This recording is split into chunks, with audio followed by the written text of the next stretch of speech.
tarde, professora. Boa tarde, professora. Nós queríamos que a senhora nos dissesse o que levou a prefeitura a criar o ensino municipal e quais as primeiras medidas a serem adotadas. O governo estadual mantinha com a prefeitura um convênio que vigorava na cidade de São Paulo. Por este convênio, a prefeitura construía escolas, aqueles antigos grupos escolares, e o Estado operava esses grupos, quer dizer, instalava as suas escolas, os grupos escolares, fornecia os professores, enfim, essa escola passava a ser uma escola estadual. De primeiro grau, não, seria o ensino primário. E na data mais ou menos de primeira a quarta? De primeira a quarta. Primeira a quarta. A prefeitura cedia o prédio? Isso, ela construía, cedia o prédio e a escola era a instalação de uma escola estadual. Com o decorrer do tempo, eram grupos de alvenaria que eram construídos. Mas com a demanda, houve uma pressão muito grande da demanda, aos poucos a demanda era mais rápida, crescia mais rapidamente do que as construções. Então, havia um setor da prefeitura que se chamava Comissão de Construções Escolares.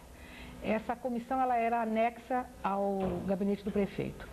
Então, essa comissão ela começou a instalar galpões de madeira na periferia de São Paulo. Esses galpões de madeira ficaram conhecidos como escolas de emergência estaduais. Só que essa emergência perdurou por muito tempo, não é?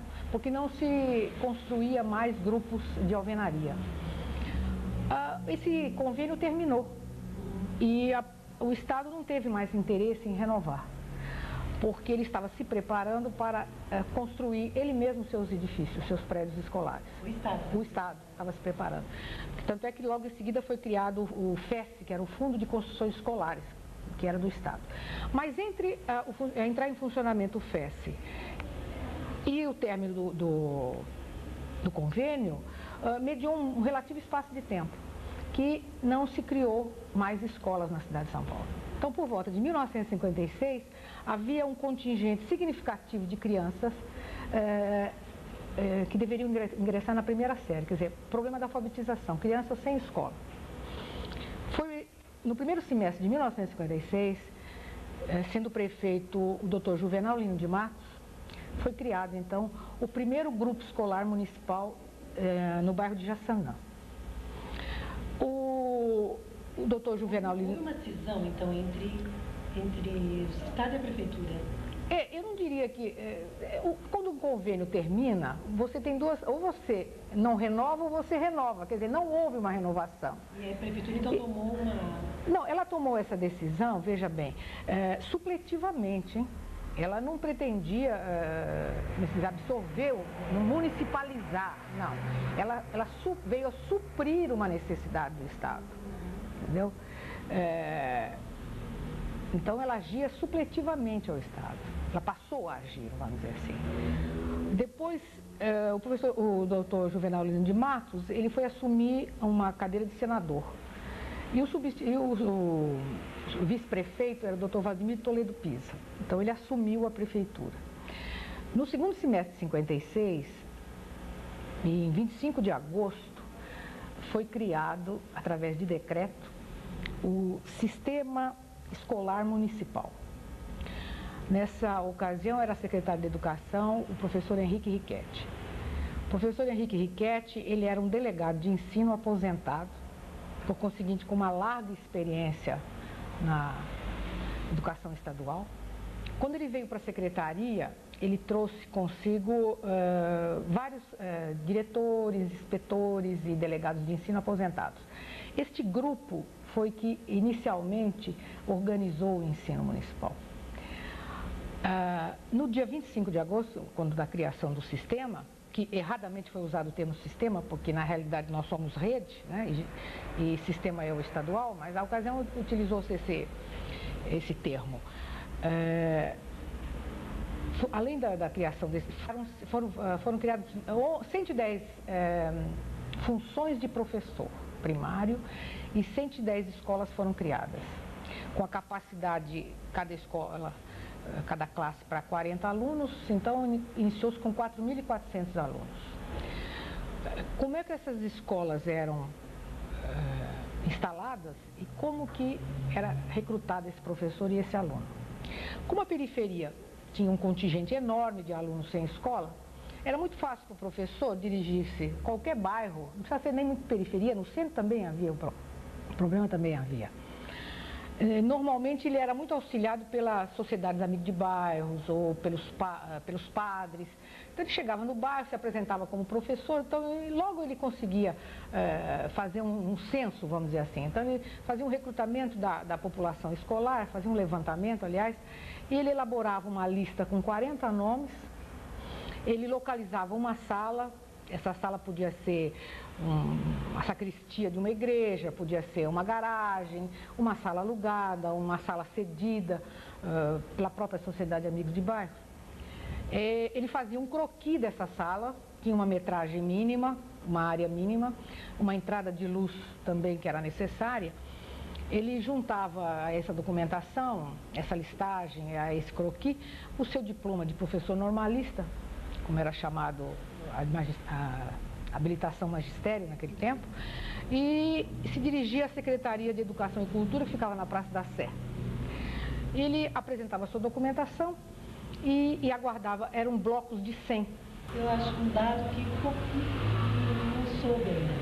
Essa é a primeira que o Henrique Enquete pronunciou, falando aos professores, que se eles tivessem... Isso foi um decreto ou não chegou a ser um decreto? Não, o que criou foi um decreto. Foi um decreto. Foi um decreto. Quando ele solicitou para que os professores interessados fossem buscar, juntar 40 alunos, tudo, então foi em forma de decreto. Constituiu um decreto. A lei é que foi mais tarde, em 59? Sim, a lei foi em 59. Quer dizer que então já funcionava o ensino desde 56? Sim. Em forma de decreto?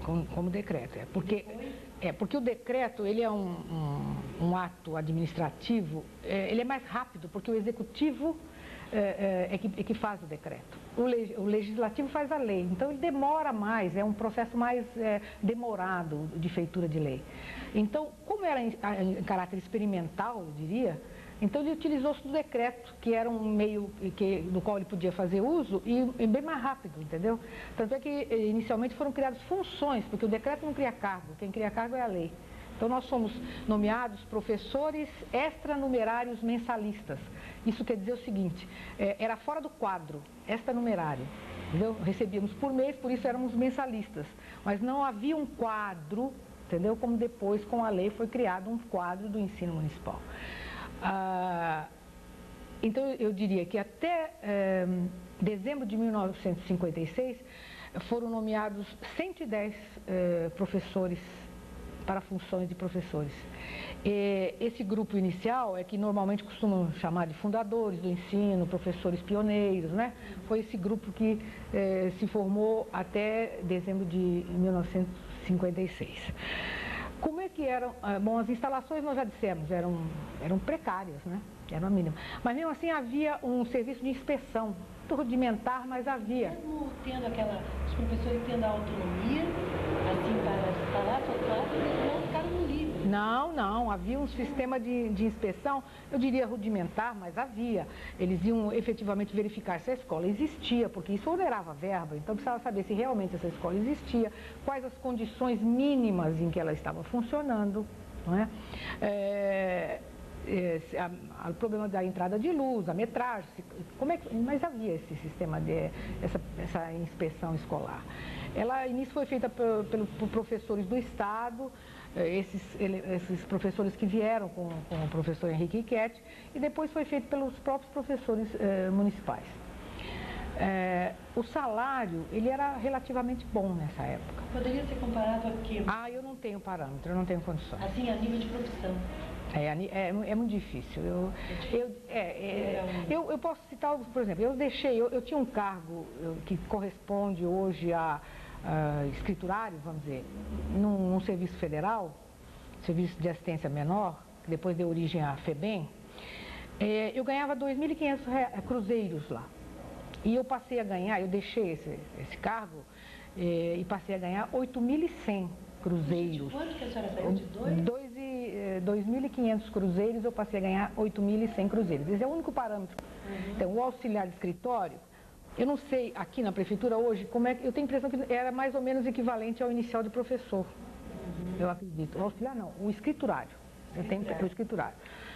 Hoje deve ter outro nome, eu não sei como chama o cargo inicial da carreira administrativa, entendeu? Que correspondia a esse cargo inicial da carreira administrativa.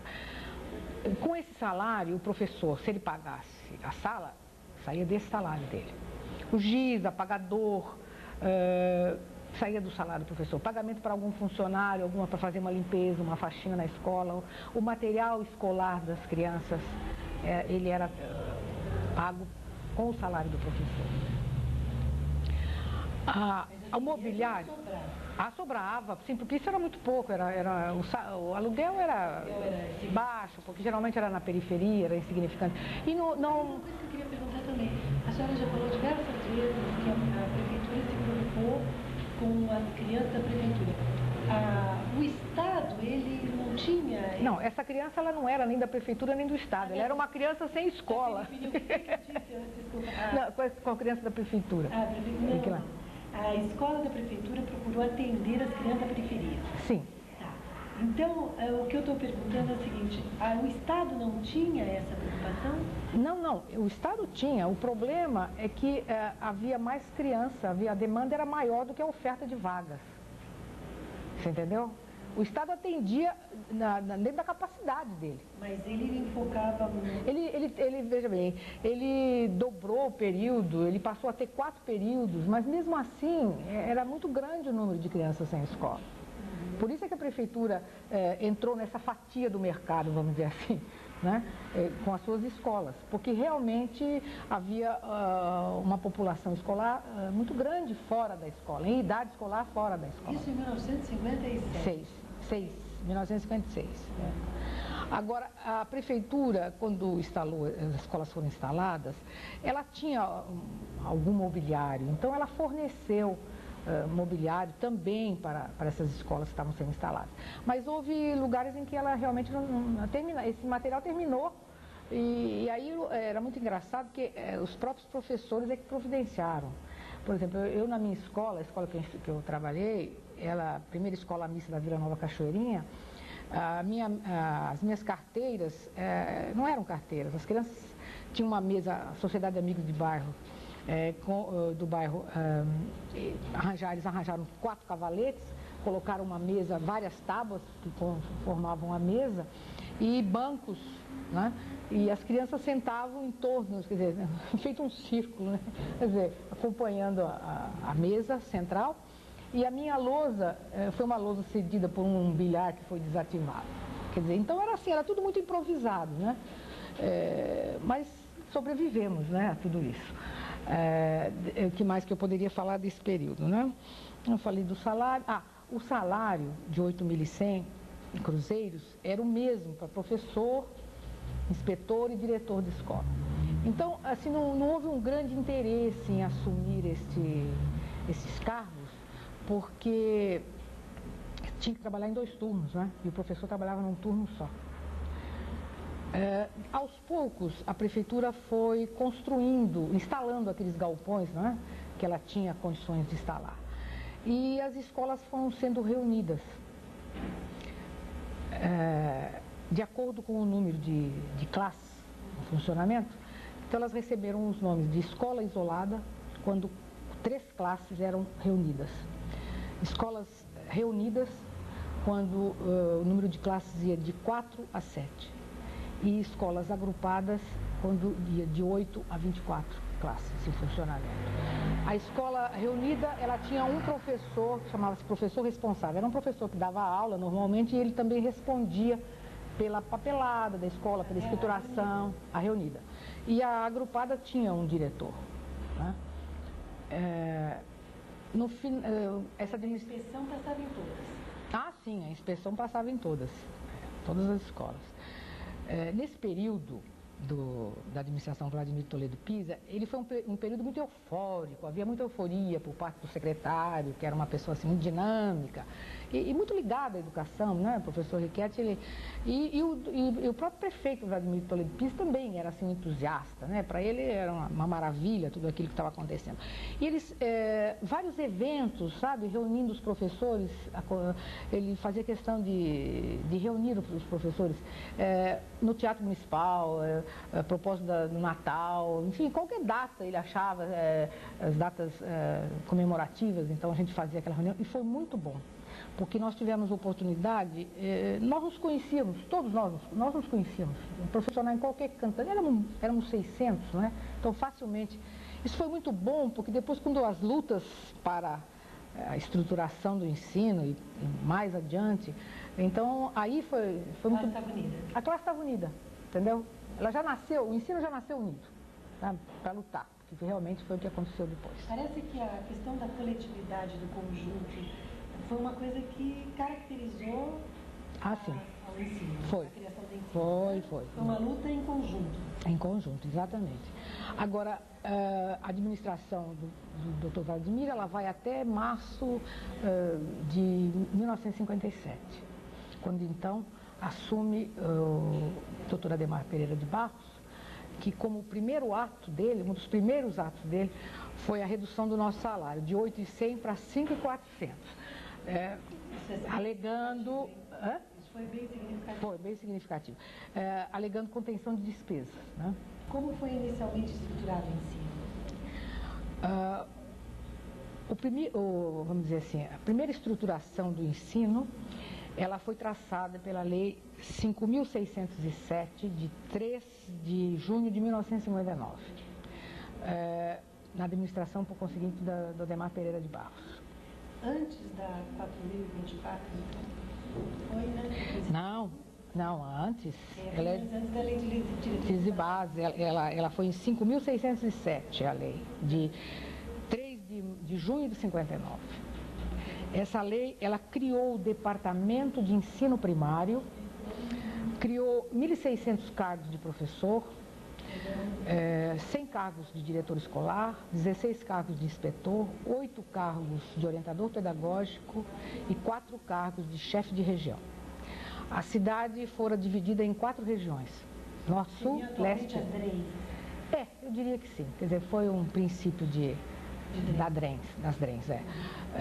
E essas 4 regiões, elas eram subdivididas em 20 setores, correspondendo a 20 setores de inspeção escolar, né? Essa lei, ela teve uma característica muito interessante, porque toda lei que beneficia funcionário, ela obrigatoriamente parte do executivo para o legislativo, porque onera a verba. Então o executivo é que sabe quanto que ele pode investir, quanto que ele pode gastar. Né? Tanto é que você vê até quando aumenta, tudo, são leis que partem do executivo para o legislativo. Mas essa lei, ela nasceu, eu tenho a impressão que o pessoal não tinha muito acesso ao executivo, obviamente tinha muito mais acesso ao legislativo, à Câmara, então o trabalho todo foi feito junto aos vereadores. Então o texto dessa lei, ele partiu da Câmara para o Executivo. E o trabalho também dos vereadores junto ao Executivo para que ela fosse aceita, né? Como de fato ela foi aceita. Mas essa lei, ela tinha o artigo 32 dessa lei, ele trazia a forma de provimento dos cargos. Ou seja, a forma de provimento efetivo dos cargos, né? Então, ela diz o seguinte, que quem estivesse no cargo no dia 30 de março de 1959 seria efetivado no cargo. Esse artigo foi vetado, o prefeito vetou. Vetou porque, na época... É o Adhemar. Ele vetou o artigo 32. Porque, na época, as nomeações eram, vamos dizer assim, era uma prerrogativa do Executivo. Não havia concurso.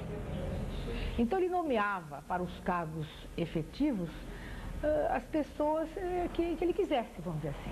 Então, ele não quis abrir mão dessa prerrogativa que era dele, entendeu? Que era de nomear, que era do Executivo, que era de nomear a seu bel prazer quem ele quisesse.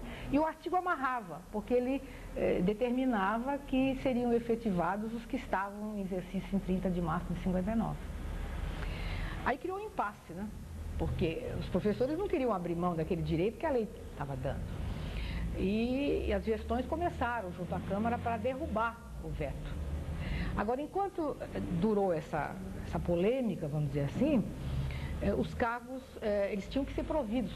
Então, nós somos nomeados interinamente até o provimento efetivo. Então, nós assumimos esses cargos interinamente. Agora, o veto foi derrubado e nós fomos efetivados já no finalzinho da administração de Ademar de Barros, em janeiro de 61, que começaram as efetivações. Neste período também foi criado, antigamente havia um exame de admissão ao ginásio, não sei se vocês lembram, foram os cursos preparatórios de admissão ao ginásio, eles foram criados nesse período. Ah, foi no período Ademar? No período Ademar, curso de admissão. Te lembra, por algum acaso, da razão? Sim, veja bem, acho que estávamos deitando raízes. Entendeu?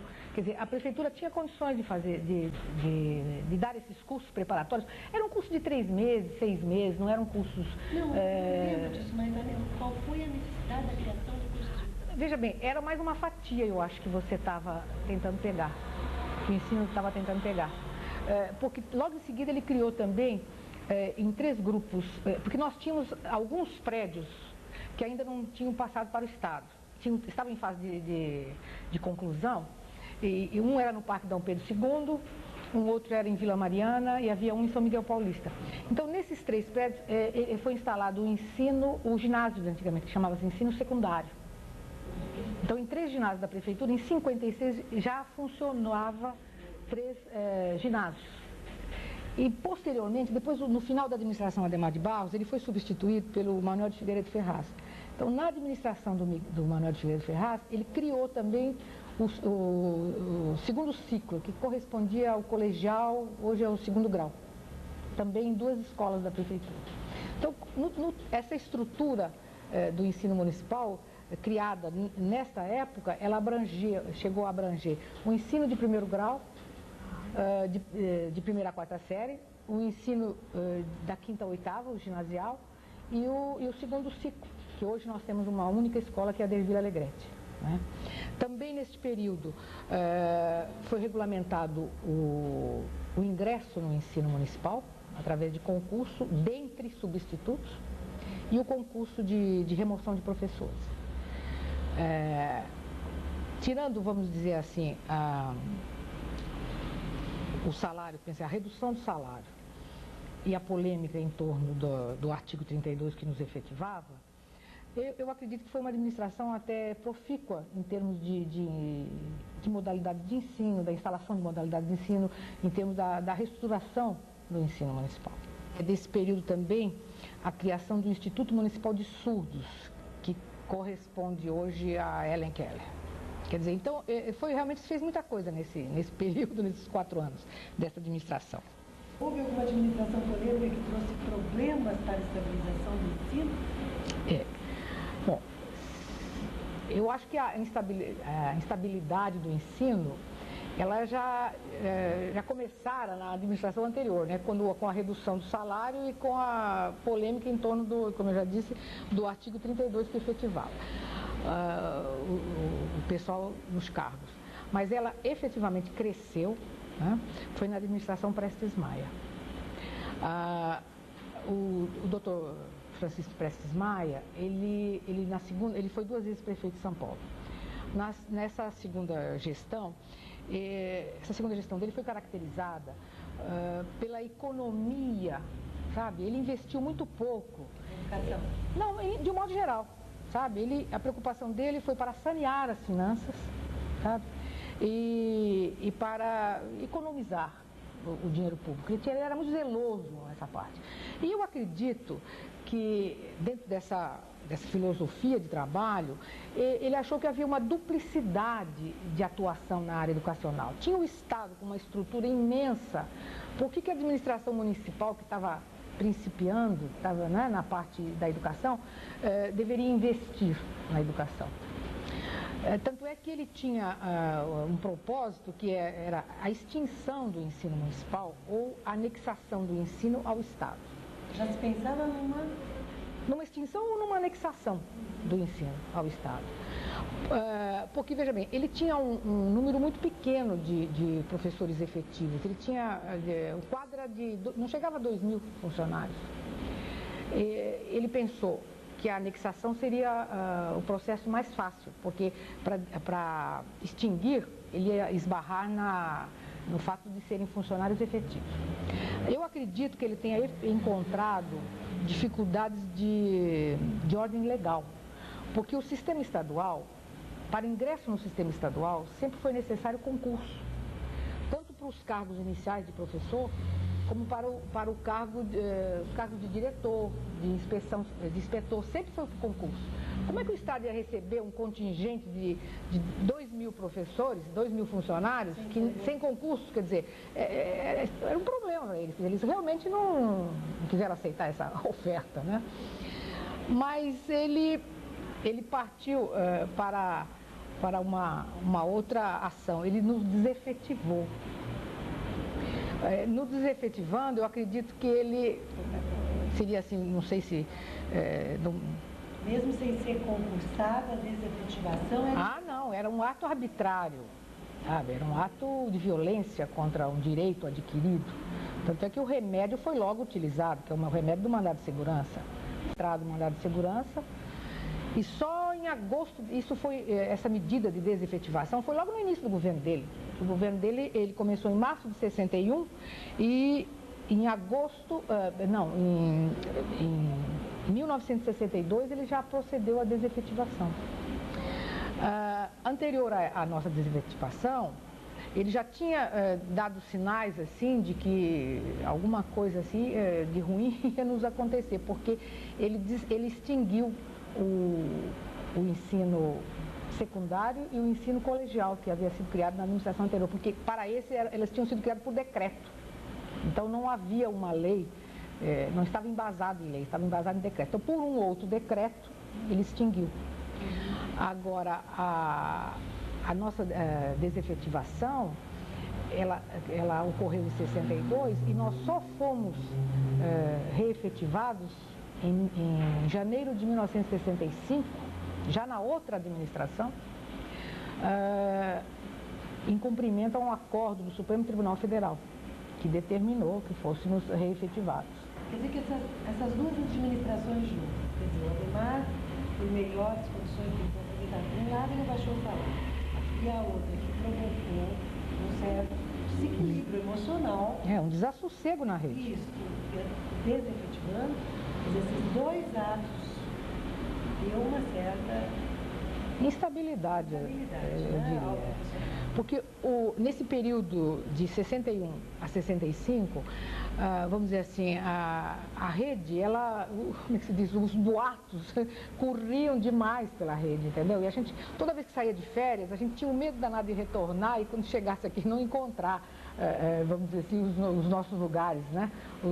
Que tivesse ocorrido alguma outra coisa. Então, porque nós éramos muito ingênuos, eu diria assim, pelo menos o professorado, assim, ele não tinha assim, muitos esclarecimentos, ainda não, depois ele se politizou muito no ensino. Havia um grupo um grupo politizado que realmente comandava as ações, né? Mas o restante da rede, ele era assim, muito desinformado, então havia assim como é que se diz, um clima de desassossego na rede. Quer dizer, de insegurança, eu diria, exatamente. Outras medidas, quer dizer, essas medidas todas levavam a crer que realmente o prefeito tinha a intenção de tomar uma medida radical com relação ao ensino.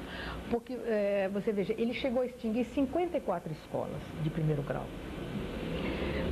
Por vários motivos. Por proximidade de escola, por uns períodos que ele achava que não instáveis. E depois, até por motivos administrativos diversos, como o próprio decreto dizia, quer dizer, que você nem sabia que motivos administrativos eram esses, né? Nós não chegávamos... Mais ou menos? O período? 1961, 1965. Antes do golpe militar? 64, após exatamente, que o primeiro representante logo em seguida foi o Faria Lima, né? Você veja que em 1960, no final da administração Ademar de Barros, havia 223 escolas E em 1965, no finalzinho da administração Prestes Maia, havia 169 escolas. Então, 54 escolas foram extintas. Teve um outro episódio também dessa época. A sede do ensino, ela era num prédio de alvenaria que ficava dentro do Parque Ibirapuera. Um prédio muito bom, em frente ao antigo gabinete do prefeito. Nós fomos transferidos, a sede foi transferida para 4 barracões de madeira muito apertados, instalados dentro do viveiro de plantas Manequinho Lopes. Isso foi durante o Prestes Maia? Sim, durante o Prestes Maia. Foi arrumado depois com o professor Paulo Natanael, na construção desse prédio? Exatamente. Nós ficamos lá, eu não sei a data, muito tempo. Muito tempo. Ficamos muito tempo lá. 64 a 74, 71, então, 72. Porque foi com 8 anos. Foi. Chegando, ele viu. Era um absurdo, né? Exato. A construção desse prédio, exatamente. E era assim, apertadíssimo. Você já imagina uma sede do. Depois nós viemos para esse prédio desse tamanho aqui. Era muito engraçado. Sim, porque eram barracões de madeira, né? Durante o Prestes Maia, exatamente. Na parte física, onde você tinha que fazer investimentos, realmente não foi feito nada, não foi feita uma reforma, não foi feita uma ampliação, não foi feito nada. Mas, a bem da verdade, houve assim, uma medida na parte pedagógica, foi muito significativa que, durante a administração Prestes Maia, que a gente não pode deixar de mencionar. Foi a transformação de 8 classes da EA, Escola Agrupada da Vila Olímpia, fica ali na rua Casa do Ator, eu não sei o nome atual, me foge, já era do meu tempo o novo nome, mas realmente me foge. As escolas, aliás, elas tinham uma característica, elas adotavam o nome do bairro, então era EA da Vila Ré, ER da Vila Inhopunhé, quer dizer, ela era conhecida por... E nós ficamos muitos anos com esses nomes, então para nós antigos é mais fácil lembrar esses nomes do que os nomes, quer dizer, depois ficamos mais 10 anos com esses nomes novos, né, com os nomes dos patronos, mas realmente a gente se recorda muito mais dos nomes antigos. Então, lá na Vila Olímpia, 8 classes foram transformadas em classes de aplicação, para treinamento de professores, onde eram desenvolvidas técnicas de ensino, estudos, métodos e processos de ensino, bem como pesquisas foram realizadas, que deram origem às escolas piloto, da qual eu me lembro de uma na época, a Escola Chiquinha Rodrigues. Quer dizer, então, o ensino, eu acho que as escolas do ensino municipal, elas funcionaram como verdadeiros laboratórios, sabe, para novas técnicas da educação. Acho que o que caracterizou o ensino foi o experimentalismo. Exatamente. Em contrapartida, houve alguma administração que tenha recuperado esses danos causados? Houve sim. A administração seguinte, a administração Faria Lima, ela não só recuperou, como consolidou, como projetou o ensino como rede escolar com vida própria.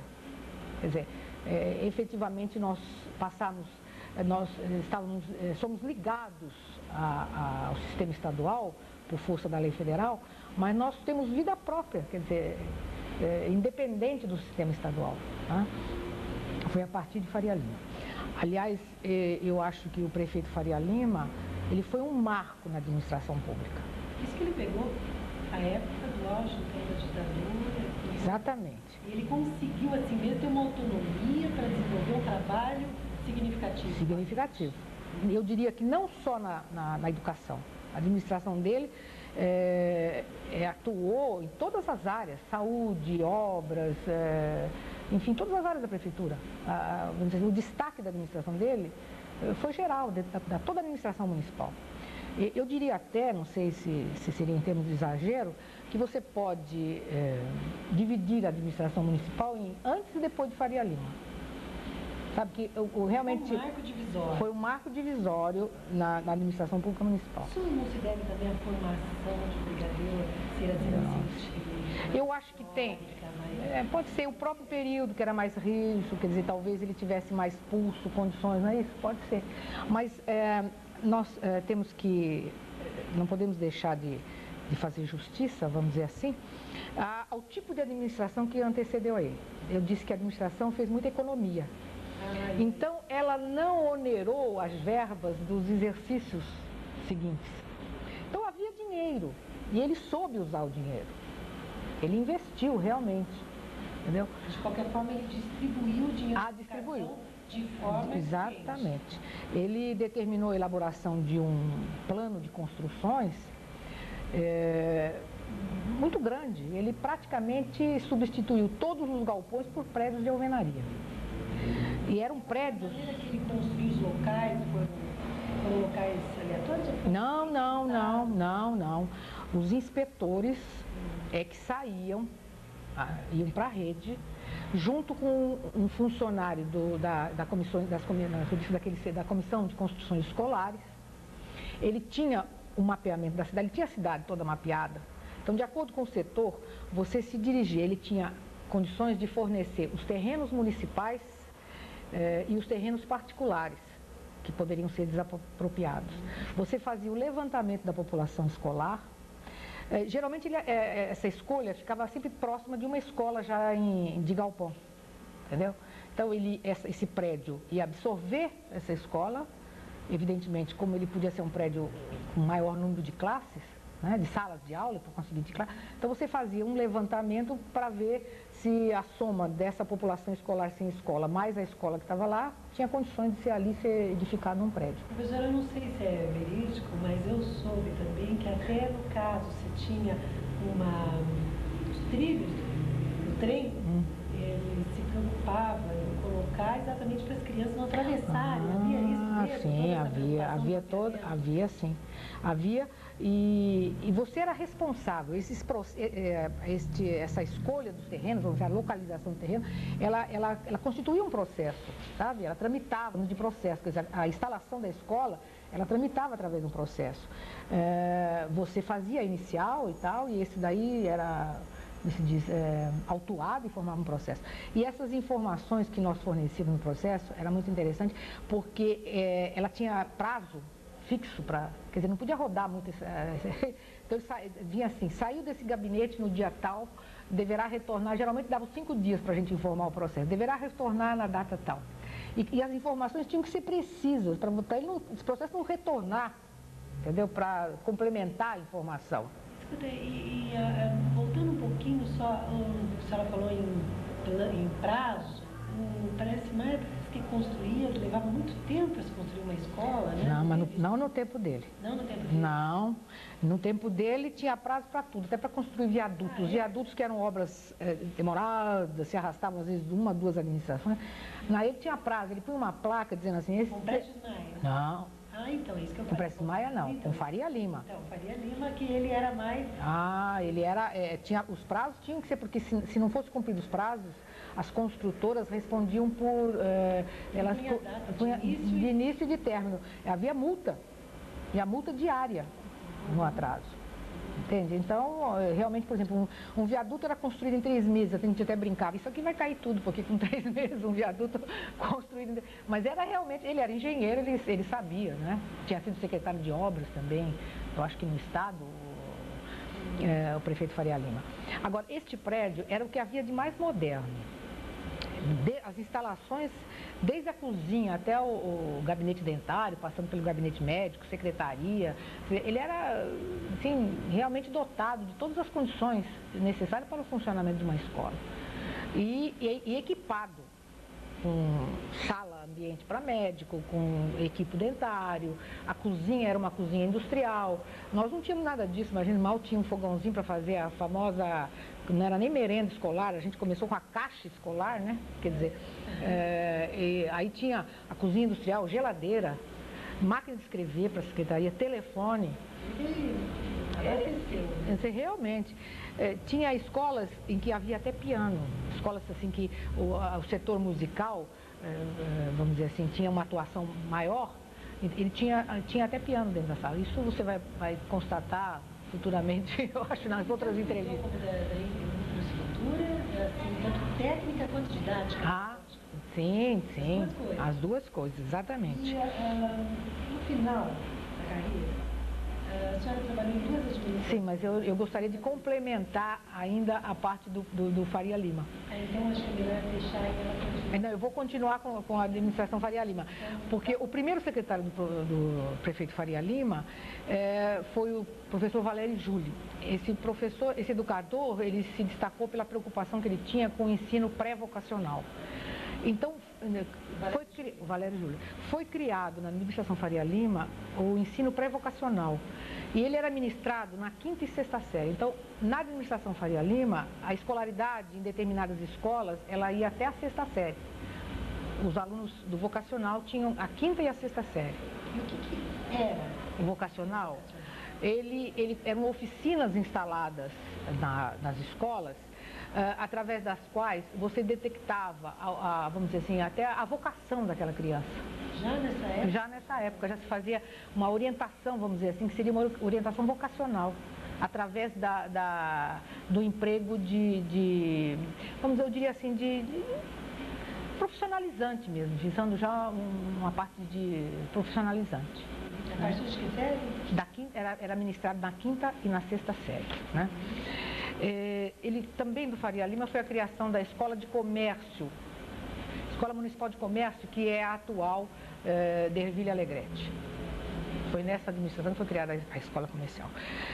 Também neste período, as escolas, como eu disse anteriormente, as escolas elas eram conhecidas pelos nomes dos bairros, mas a partir de Faria Lima, as escolas passaram a ser conhecidas. Quando ele inaugurava uma escola, ela já tinha um patrono. Acho que isso ele mais ou menos era dado por ele, sabe? Muitas vezes ele atendia pedido da comunidade, mas das próprias diretoras das escolas. Então, deste período é que os patronos ligados às Forças Armadas. Então, tem muito brigadeiro, marechal, general, aí com o nome de escola, né? É deste período aqui do brigadeiro Faria Lima. Em 1968, ele criou o IMEP, que é o Instituto Municipal de Pesquisas Educacionais. Ela era uma escola piloto, uma escola integrada. Então, em 68, nós já tivemos uma experiência de ensino de primeira a oitava série. Foi realizado nessa escola. Você vê que em 68 a lei era, vamos dizer assim, seria uma antecipação 5692, que só aconteceu em 71. Quer dizer, em 68 a prefeitura já tinha uma escola integrada. De primeira a oitava. De primeira a oitava. Essa experiência, ela estendeu-se a 8 outras escolas. Acho que eu digo que fomos um laboratório. O IMEP, ele era instalado onde hoje, ali na rua Humaitá, se não me engano, onde hoje está Leite, como é que chama aquela escola? Ai, meu Deus do céu. Era ali, perto da Brigadeiro Luiz Antônio, era numa travessa da Brigadeiro Luiz Antônio, na rua Humaitá. E me falha realmente o nome agora, eu sei que um dos sobrenomes é Leite, agora realmente não me ocorre, né? Quando ele criou as administrações regionais, em 1968 também, ele buscou uma descentralização do ensino. Porque quando ele criou dentro das administrações regionais, ele criou um setor que foi denominado implementos sociais. Ali ele tinha um setor, essa seção tinha um setor de educação e cultura, tinha um setor de assistência social, que era representado por uma assistente social da Secretaria do Bem-Estar Social, e havia um setor de saúde. Eu disse que tentou uma descentralização porque esse setor chegou a ser instalado, eu mesma fui encarregada de setor na administração regional de Vila Mariana, mas o fluxo que era muito complicado, porque nós estávamos ligados administrativamente a um administrador regional, aliás, a um médico, primeiramente, que era o chefe da seção, e depois a um administrador regional. Que naquela época os administradores regionais eram quase todos engenheiros. Conclusão, realmente a parte pedagógica não funcionava, a gente estava ligado à educação.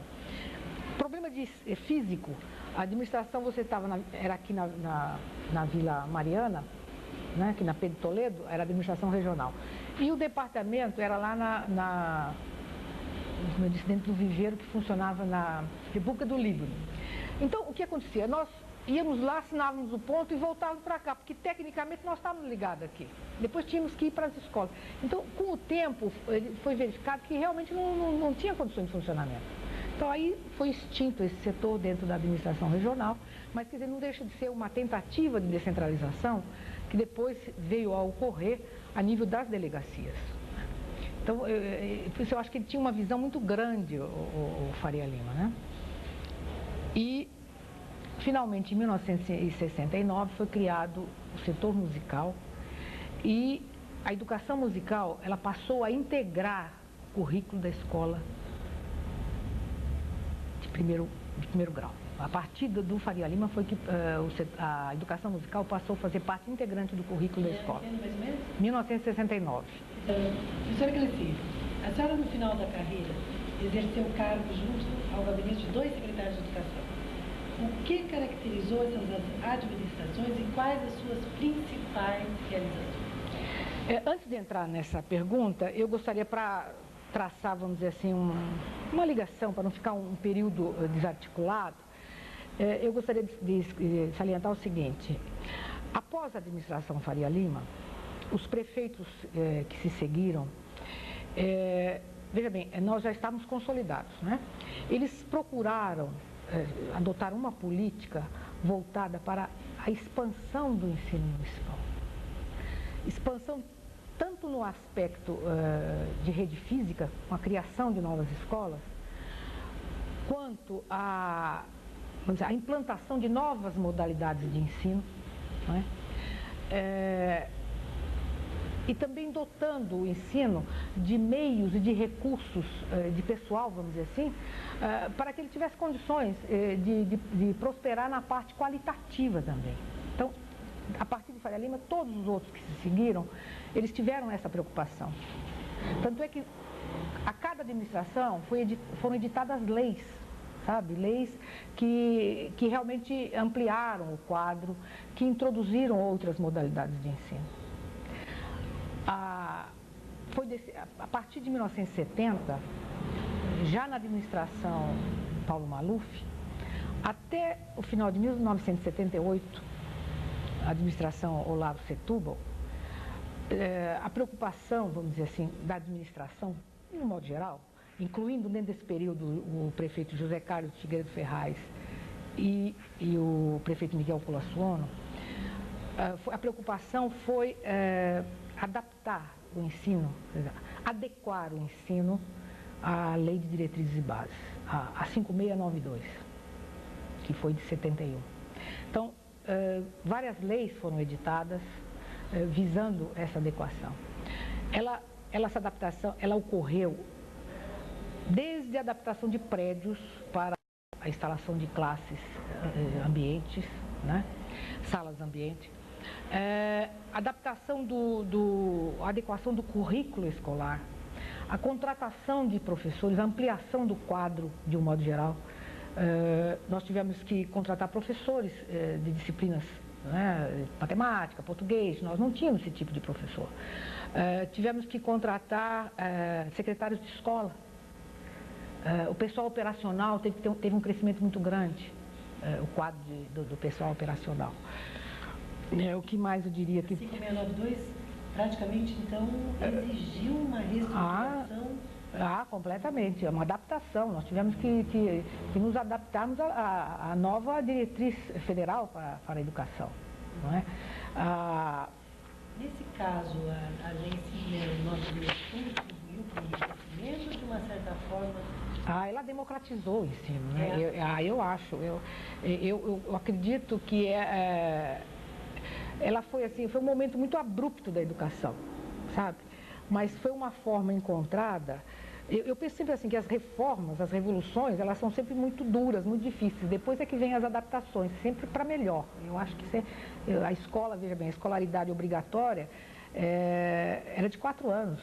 Ela passou a ser de 8, né? Porque era assim, meio elitista você fazer ginásio. Tanto é que você lembra que você tirava o diploma do ginásio, era uma coisa assim muito, como se diz, significativa, né? Quando na realidade não deve ser. Deve ser realmente todo mundo deve ter acesso a uma escolaridade mínima, né? Que foi criado pela 5692.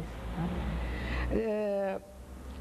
Eu diria que as leis, veja bem, que editadas nesse período, a primeira foi na administração do José Carlos Figueiredo Ferraz, do prefeito José Carlos Figueiredo Ferraz, que era secretário de Educação, o Dr. Paulo Natanael. Ela já introduziu modificações significativas na carreira do magistério. Que, aliás, a carreira não havia sido criada ainda, a carreira foi criada pela Lei 8.209 de 75, na administração administração Miguel Colassuono, o Estatuto do Magistério. Que é? 8.209, 75, na época do Dr. Hilário, na administração do Miguel Colassuono. Então era Roberto Amaral. Roberto Amaral, exatamente. Essa lei, ela instituiu a carreira do magistério e ela fundiu num único departamento, o Departamento de Educação e Recreio, que era responsável pelas EMEIs, né? E o Departamento de Ensino Municipal. E a partir desse momento, as duas escolas passaram a caminharem juntas, né? Porque elas eram separadas. Já era chamada.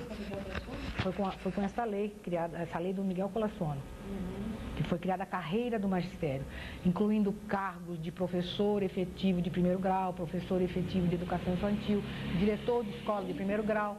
Ele unificou, exatamente. A partir desse momento passou a ser um departamento só para cuidar da educação, tanto da pré-escola como da educação de primeiro grau. O que ocorreu com esta lei foi o seguinte: em obediência a um princípio da lei federal, que dizia o seguinte: maior titulação, maior remuneração. Então, o professor que trabalhasse de primeira a quarta série, como a escola estava integrada, de primeira a quarta série, ele percebia menos do que o professor que trabalhava de quinta a oitava. Maior titulação. Porque esse tinha nível universitário. E esse aqui, a exigência para se prover uma classe de primeira a quarta série era nível de segundo grau, a habilitação. Para prover uma classe de professor de quinta a oitava, havia necessidade do nível universitário. Mas, o que a administração fez? Para evitar que esse professor, e se ele tivesse uma habilitação, veja bem, se ele tivesse uma habilitação a nível universitário, embora ele lecionasse numa classe que não exigia, a ele era pago uma gratificação de nível que o colocava na mesma, em termos salariais, na mesma posição do professor de quinta a oitava. Entendeu? Então, essa gratificação de nível, da qual eu fui presidente da comissão, que nós aprendemos muito aí nessa comissão de gratificação de nível, analisar currículos de escolas e tal. Tinha assim, houve uma coisa muito interessante. A lei determinava que a habilitação que esse professor tinha que ter, a grande habilitação era a pedagogia. Se ele tivesse pedagogia, ele ganharia a gratificação de nível. Depois ele tinha que ter a habilitação dele, a nível universitário, tinha que bater com a tábua curricular. Tinha que ser as matérias de quinta a oitava série que constava da tábua curricular, era a habilitação que ele deveria ter para ganhar a gratificação de nível. Então aconteceu um fato muito interessante. Por exemplo, a tábua curricular previa estudos sociais, que habilitação que você tirava em 3 anos, né? E foi uma nova, tinha habilitação até de curta duração, né? E havia professores formados pela USP que não adotou essa habilitação, que não adotou estudos sociais, mas a USP permaneceu com História e Geografia, e que era um curso de 4 anos, tirado na Universidade de São Paulo, mas como não batia com a tábua, houve a interpretação, quer dizer, que não se deveria pagar. Quer dizer, a comissão discordava totalmente dessa colocação, entendeu? E então era para simplesmente indeferir esses casos. Mas nós guardarmos esses processos num armário e começarmos a pesquisar e a levantar dados, a colher informações, até que um dia nós conseguimos encaminhar ao secretário um estudo provando que essa pessoa que tinha uma habilitação em História e Geografia sabia muito mais e tinha um currículo muito maior do que o que tinha estudado História e Geografia e que tinha estudado Estudos Sociais. E aí ele mandou consultar a divisão, a orientação pedagógica, e na época era a professora Aparecida Eiras, a seção da Aparecida Eiras e o diretor de divisão. E os dois concordaram e a partir desse momento nós passamos realmente a pagar para professor de História e Geografia também essa gratificação. Porque por esta lei, você, como carreira, você entrava, o concurso só era para professor, para ingresso. Depois você ascendia aos cargos de diretor para supervisor, Realmente, então houve ascensão vertical, horizontal e vertical. Na horizontal seria a equiparação do professor. Essa que o Miguel Colasso favoreceu. Foi o Estatuto do Magistério, previa realmente essa ascensão, exatamente. A senhora, no final de carreira, exerceu o cargo junto ao gabinete de 2 secretários de educação. O que caracterizou essas administrações e quais suas principais realizações? Eu fui assessora técnica do secretário de Educação, doutor Hilário Tornone, durante a administração do doutor Olavo Setúbal. Essa administração vai de 74 a 78. Este período foi marcado por um crescimento muito grande do ensino de primeiro grau, porque durante a administração anterior, havia sido elaborado um projeto para a implantação gradual das quintas séries nas escolas. Aquele processo lento, então tinha um treinamento do professor, tinha todo um trabalho realizado pela divisão pedagógica para que a classe de quinta série fosse instalada numa escola, entendeu? Então era gradual. Com a chegada do Dr. Hilário, o Dr. Hilário ele tinha uma característica, ele era um administrador nato. E ele tinha assim, uma preocupação de que esses projetos muito lentos, que demoravam muito tempo para serem concluídos, e que eram projetos realmente bons e que poderiam serem de imediato instalados, ou outros, por exemplo, na área pedagógica, como o Escola e Biblioteca, que hoje é a sala de leitura, que, assim, vamos dizer, privilegiava um pequeno número de escolas, ele achava que devia ser estendido de imediato, porque poderia correr o risco, na próxima administração, ser extinto. Porque eram meia dúzia de escolas, então facilmente poderia ser extinto. E com relação à quinta série, ele, num único ato, ele estendeu a todas as escolas, contrariando as técnicas profundamente, porque realmente atropelou um processo que estava sendo previsto para ser feito gradualmente. Ele adotou uma outra medida. Acho que a Henrique tem essa característica também, né? Já ouvi falar também. Ele, assim, tratava de colocar em prática e já estendia para a rede. Eu acredito que é uma preocupação do administrador, sabe? Ele é assim, a formação universitária do Dr. Hilário, ele é médico, né? Quer dizer, então, ele professor também, né? Professor universitário. Mas eu acho que a base da formação dele é administrativa mesmo. Ele realmente, as medidas adotadas na administração dele, dá bem esse caráter. Além eu disse que houve um crescimento muito grande no ensino de primeiro grau. Então, a instalação de classes de quinta série em todas as escolas. Foram criadas nesse período 10 novas escolas de primeiro grau. Nós tínhamos instalados em nossas escolas ginásios estaduais que funcionavam à noite. Ele simplesmente absorveu todos esses ginásios, eram 53. Então, de uma hora para outra, nós ficamos com classes de quinta série em todas as escolas, com 53 escolas funcionando de primeira a oitava série. Então, houve realmente um crescimento muito grande. Isso na parte do ensino de primeiro grau. Com relação ao ensino escolar,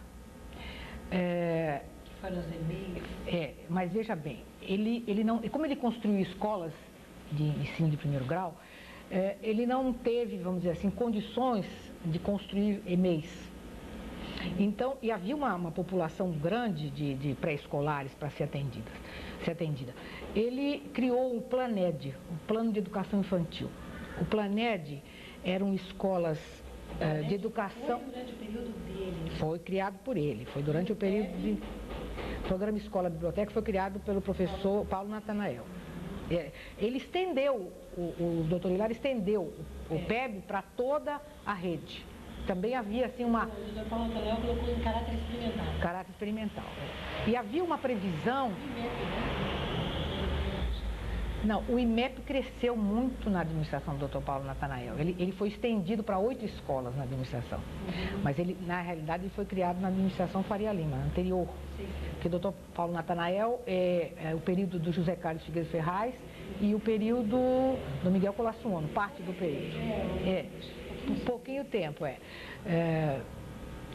retornando ao Planed, né, que é o Plano de Educação Infantil, eram classes de pré-escola instaladas nos espaços livres da escola de primeiro grau. O que é espaço livre de uma escola de primeiro grau que está super recheada de alunos? Era o pátio da escola. Então, no pátio da escola, ele colocava de manhã uma classe enquanto estava tendo aula do primeiro período e depois ele colocava essa outra classe funcionando no segundo período, né? Para auxiliar, então você, como você criou muitas escolas, você tem a necessidade de professores. Então, para auxiliar esse professor, ele convocou a comunidade a participar desse trabalho. Então, ele criou o que foi denominado mães monitoras. Essas mães, apesar de ter sido muito contestadas à época pelas técnicas, entendeu? Pelos técnicos, eu digo técnica porque a maioria é feminino, né? Mulheres. Mas os técnicos, elas prestaram relevantes serviços, sabe? A essas mães monitoras. Elas ajudavam a servir merenda, elas ajudavam na orientação de filas, enfim, elas prestaram um serviço significativo, né? Isso, ele reorganizou também a Emeda Ellen Keller. No período do Dr. Hilário foi feito o primeiro censo municipal escolar. E de quem? Do Hilário. Foi feito 2 censos escolares. Aliás, diga-se de passagens, que foi um trabalho... muito. Se perdeu, né, Clícia? Eu diria que se perdeu. Tudo que o Dr. Hilário fez não se perdeu, você sabe por quê? Porque ele teve a preocupação de documentar tudo que foi feito. Então isso está... Sim, ele tem 22 publicações. Sim.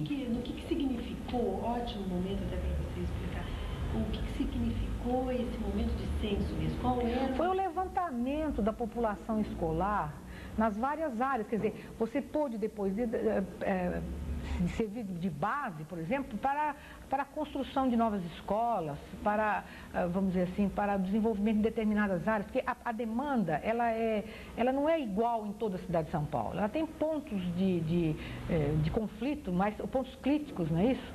E esse censo, ele deu esse mapeamento da cidade em termos da localização da população escolar. Eu não diria que não foi totalmente aproveitado. Eu acredito que, de vez em quando, alguém deu uma olhada, assim, quando foi construir escolas. Eu acredito que tenha havido, sim. Deste período, também foi, através de decreto, foi reorganizada a Secretaria Municipal de Educação.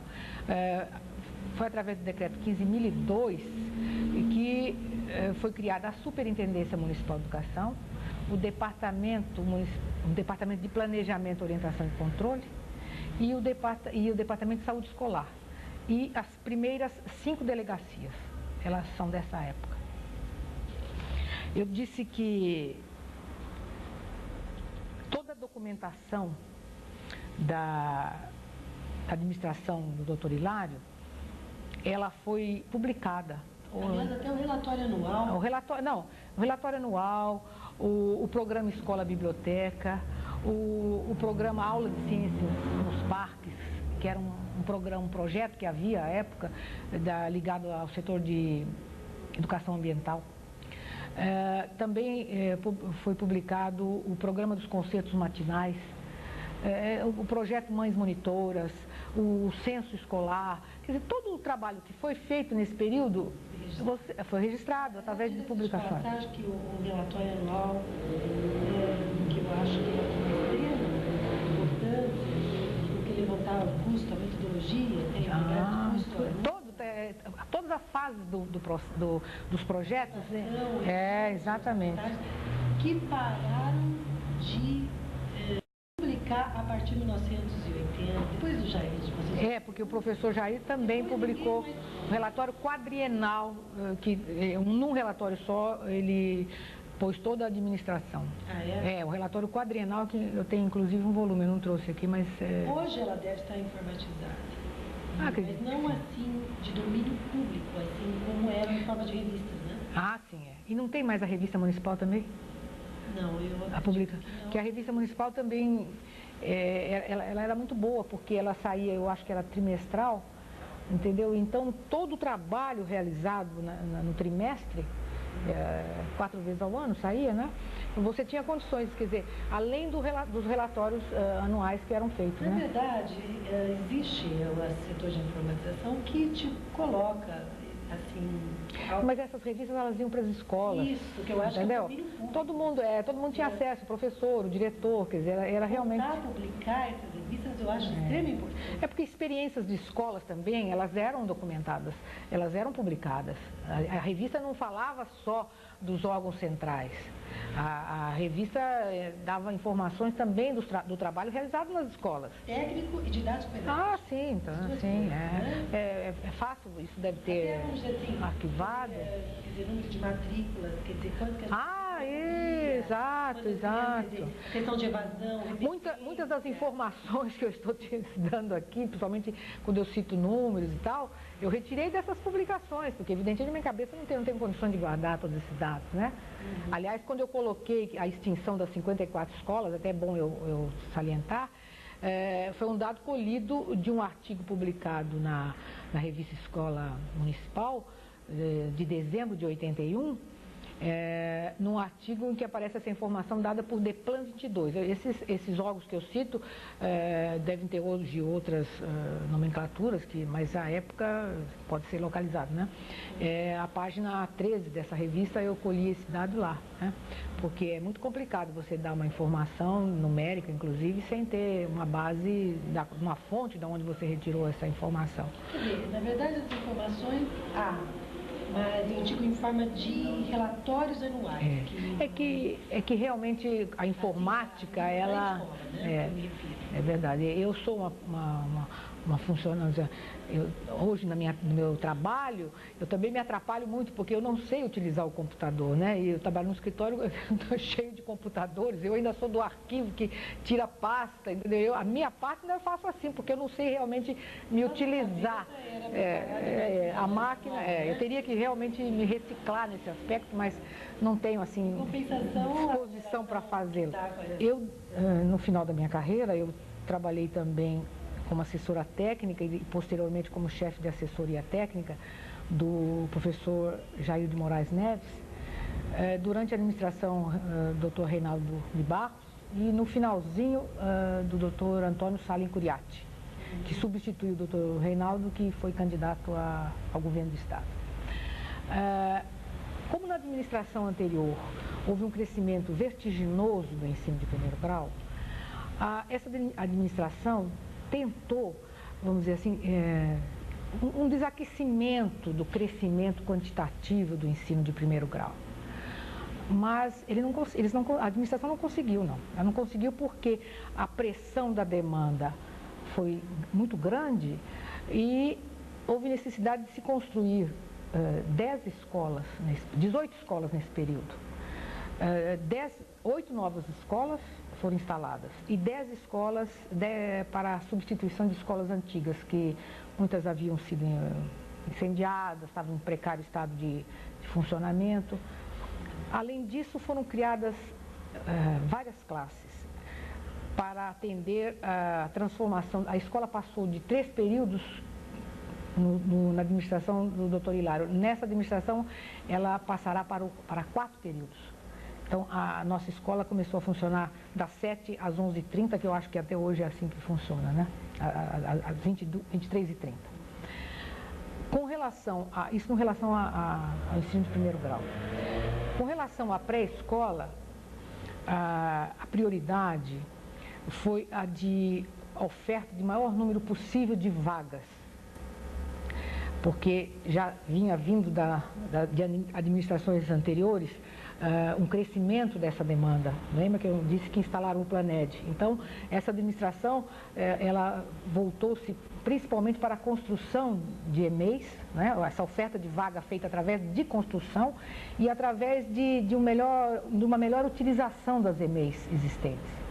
Abrindo o 3º período, que a EMEI ela funcionava em 2 períodos, ela passou a funcionar em 2 períodos, e extinguindo um que era chamado de período integral, porque as EMEIs elas tinham um período integral, a criança entrava de manhã e saía à tarde, funcionava assim como que um atendimento de creche, vamos dizer assim. Esse atendimento também, porque veja, aí ela era uma escola, ela não dava mais assistência, porque essa característica era da assistência e recreio. De há muito ela já era educação e recreação, né? E um dos objetivos também desse crescimento, vamos dizer assim, quantitativo da EMEI, era uma tentativa de abrigar o Planed, de retirar o Planed da escola de primeiro grau. Mas efetivamente eles não conseguiram retirar. Em 1978 ainda havia 165 escolas onde o Planed funcionava, escolas de primeiro grau. Eu acredito que ao longo do tempo, nem sei se existe ainda o Planed, se o Planed existe ainda? Então, pois é. Então foi uma escola emergencial que dura já 20 anos, eu diria. O PEB que passou a ser a sala de leitura, né? Ah, sim, o PEB, ele passou a chamar-se sala... esse continua bem ativo. E o Planed, segundo a informação, continua ainda, né, existindo. Agora, na administração do professor Jair, foi instituído foi introduzida uma sistemática de elaboração de planejamento educacional muito interessante, chamou-se planejamento educacional participativo. Normalmente o planejamento ele é feito a nível de assessoria técnica, os órgãos técnicos, ele parte de cima para baixo, quer dizer, ele sai do gabinete do secretário para ser executado nas bases, né? Ou seja, na escola.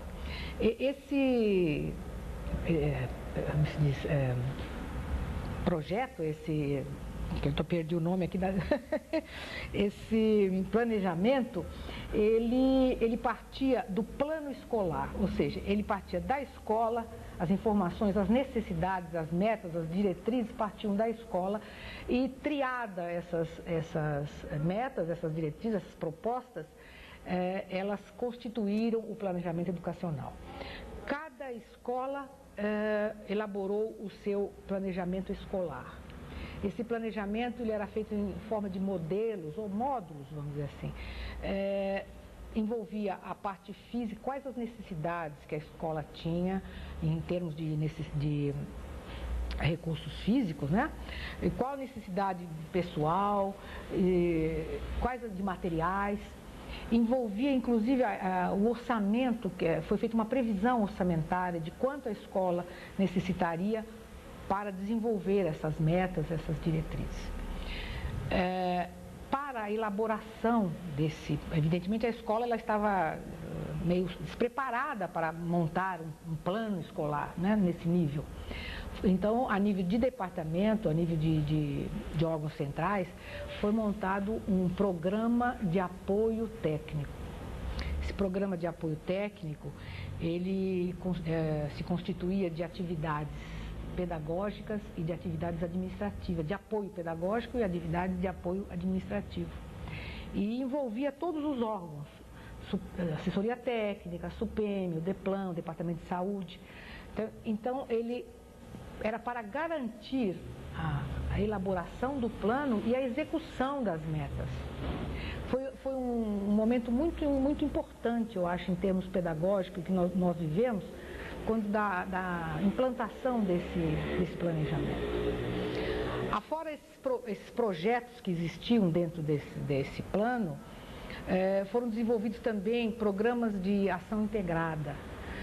Os programas de ação integrada, ele se desenvolveu da seguinte forma: a Secretaria de Educação integrou-se às outras secretarias municipais de prestação de serviço, ou seja, Secretaria de Higiene, Secretaria de Cultura, Secretaria de Esportes, a de Bem-Estar Social, para que houvesse a participação das crianças, dos escolares, em atividades desenvolvidas por essas secretarias. Por exemplo, no caso da Secretaria de Educação e de Cultura, o programa Escola Biblioteca se valeu demais das bibliotecas existentes. Os alunos participavam de atividades executadas dentro das bibliotecas. Os teatros, a parte da educação musical, nós tínhamos concertos matinais no Teatro Municipal. Você já imaginou uma criança lá da Vila Inhopunhé vir assistir um concerto feito pela banda da Polícia Militar, que era uma coisa muito bonita, no Teatro Municipal. E assim em todas as outras secretarias. Dentre os projetos desenvolvidos nessa época, houve um que envolveu a higiene, o esporte, as competições esportivas que as crianças participavam. Os torneios. Os torneios, exatamente. Eu disse que houve um projeto muito importante, era o projeto de prevenção ao uso indevido de drogas entre os escolares. Isso com quem? Isso durante a administração do professor Jair. Foi um projeto, ele envolveu técnicos, porque esses projetos eles envolviam espaços físicos dessa secretaria e muitas vezes técnicos também da secretaria. Esse projeto ele utilizou-se de técnicos da Secretaria de Higiene, da Secretaria de Esportes e do Bem-Estar Social e da Educação, né? Ele foi implantado a nível de rede esse projeto. Também houve um projeto especial nessa administração que denominou-se Projeto de Educação Não Formal, que era treinamento rápido que você dava, envolvia o pessoal da comunidade. Isso foi um projeto desenvolvido na comunidade. Nas escolas de primeiro grau, você montava oficinas para treinamento de mão de obra, para ingresso no mercado de trabalho. Por exemplo, então eram cursos de mecânica, mas assim, tudo muito rudimentar, entendeu? Quer dizer, a pessoa não tinha qualificação alguma para o trabalho, então você ensinava um pouco de marcenaria, mecânica, costura industrial, cabelo, principalmente para as mulheres realmente que foram assim, que concorreram mais, que procuraram mais esses cursos. Eles eram dados nas escolas de primeiro grau, e havia um convênio entre a Secretaria de Educação e o Senai. Eram técnicos do Senai que davam esses cursos. Desse período também, eu gostaria de salientar a emenda à Constituição, a emenda 18/81, que foi a que criou a aposentadoria especial. Ela chegou... Período do Jair. Período do professor Jair. Aí nós tivemos um trabalho em conjunto, desenvolvido pela assessoria técnica, pela assessoria jurídica, pelos representantes de SUPEME, coordenados pela Secretaria de Educação e também técnicos, assessoria técnica e jurídica de SMA, com a participação também do secretário de SMA à época, da administração, que era o doutor... Bom, eu vou me lembrar o nome dele, que agora está me falhando. Através de reuniões foram estabelecidas as normas para a implantação da aposentadoria especial no ensino municipal. Veja bem, foi um trabalho feito à luz única e exclusivamente do textinho da emenda constitucional, que dizia que aos integrantes do magistério, o professor se aposentaria com 25 anos, e a professora aos 25 e o professor aos 30 anos. Então foi todo um trabalho de levantamento de legislação, quem tinha direito, quem não tinha, só o professor. O magistério envolvia o quê? Envolvia o professor, envolvia o especialista em educação, ele também tinha direito aos benefícios dessa emenda. Nessa época houve assim, começou o início das aposentadorias, porque os professores já estavam com 26 anos, né? Então houve assim, foi um benefício que chegou e a administração tinha interesse realmente em renovar os quadros, né? Então nós tínhamos uma gratificação, os especialistas tinham uma gratificação,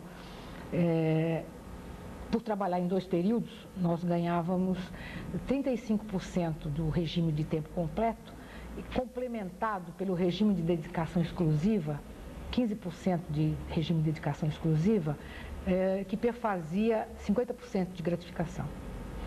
Só que o regime de dedicação exclusiva, ele se incorporava um desavos, quer dizer, um ano você incorporava 1% desse.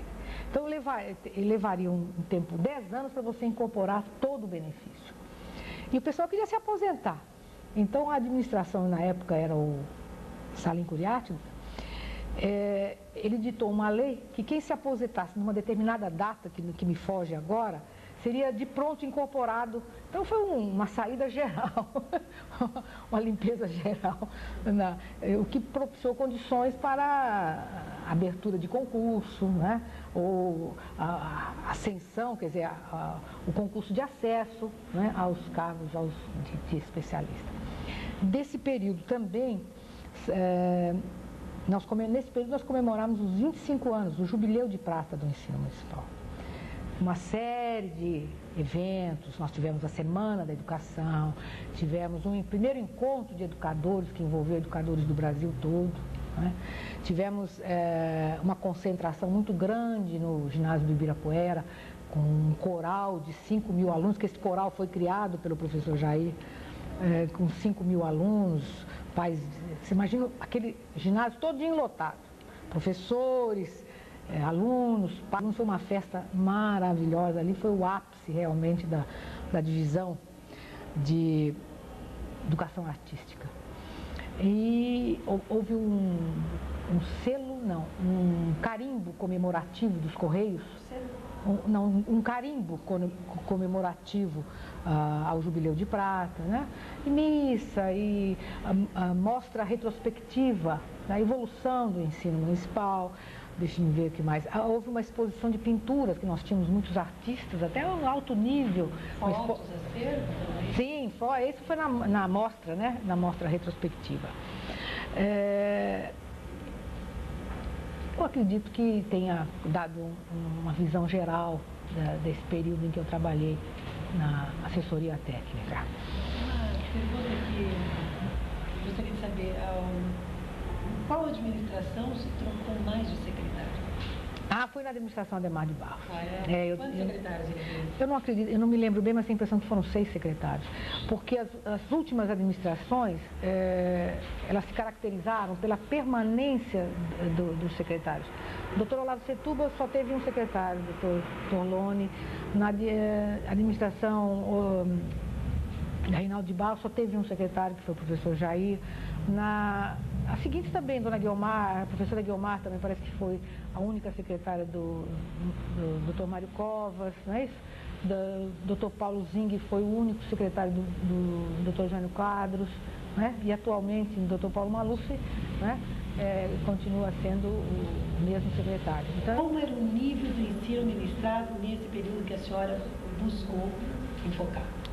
Olha, eu diria que o nível do ensino foi sempre muito bom, foi sempre de excelente qualidade. Eu não falo isso em termos assim, que esteja me ufanando de um período em que eu trabalhei, onde eu trabalhei. Não. Desde o início, eu diria que o nível foi muito bom. Porque onde faltou a técnica, sobrou dedicação. Não é isso? Em 1961, eu posso dar como testemunho o seguinte fato: em 1961, na administração Prestes Maia, foi criada uma comissão, ele criou uma comissão para rever as condições de funcionamento das escolas municipais. Eu fiz parte dessa comissão. Eram 2 representantes da educação da municipal, eu e o professor Guido Menberg, e nós éramos inspetores. 2 diretores aposentados do Estado, 2 técnicas do Centro Regional de Pesquisas Educacionais, que é uma entidade que funcionava na cidade universitária.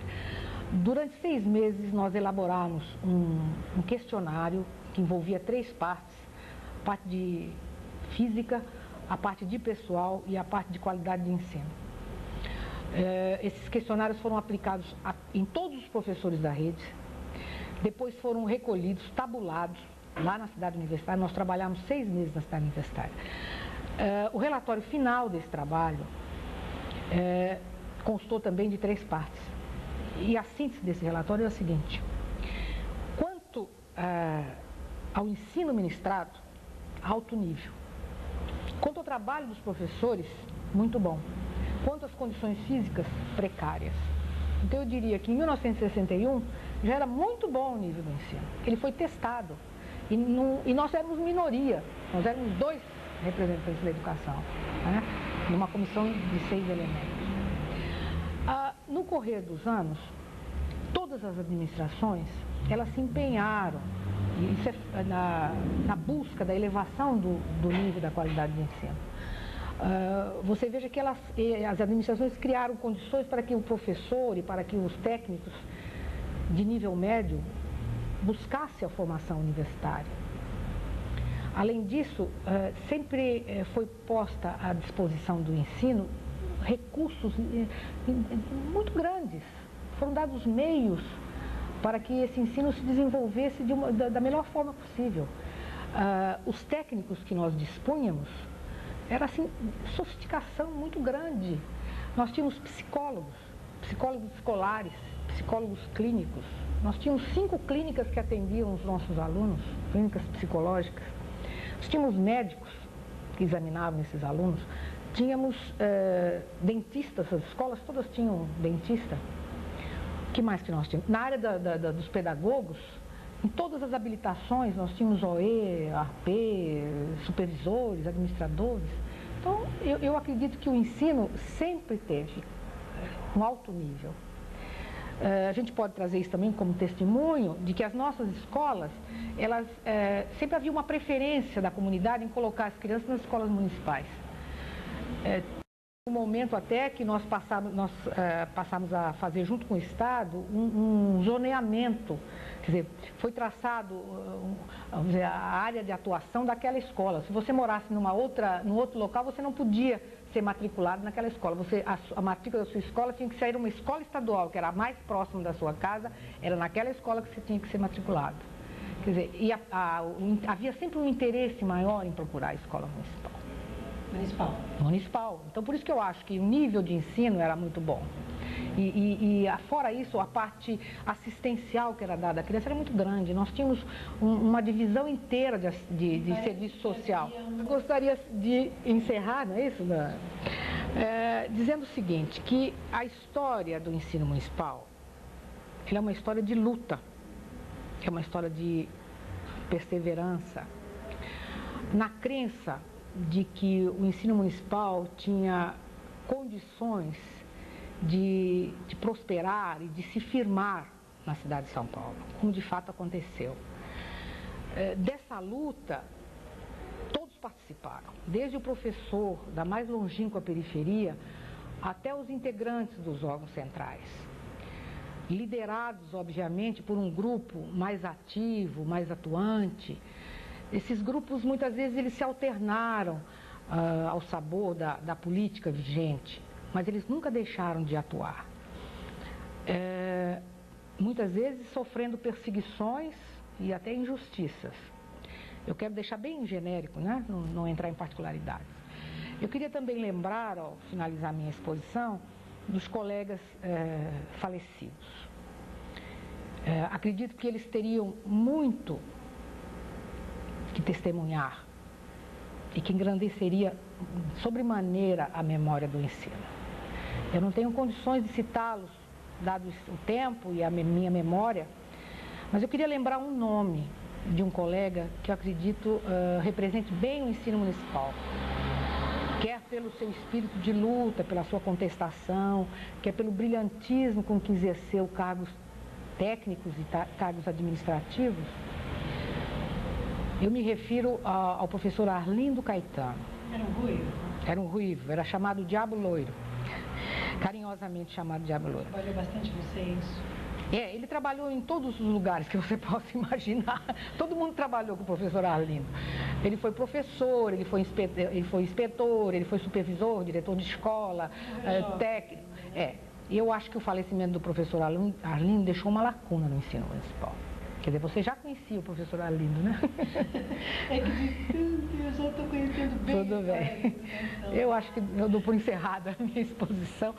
Queria agradecer então a presença da professora Cleci, esperando que essa contribuição venha a apontar indicadores para a melhoria da qualidade do ensino. Muito obrigada. Eu que agradeço.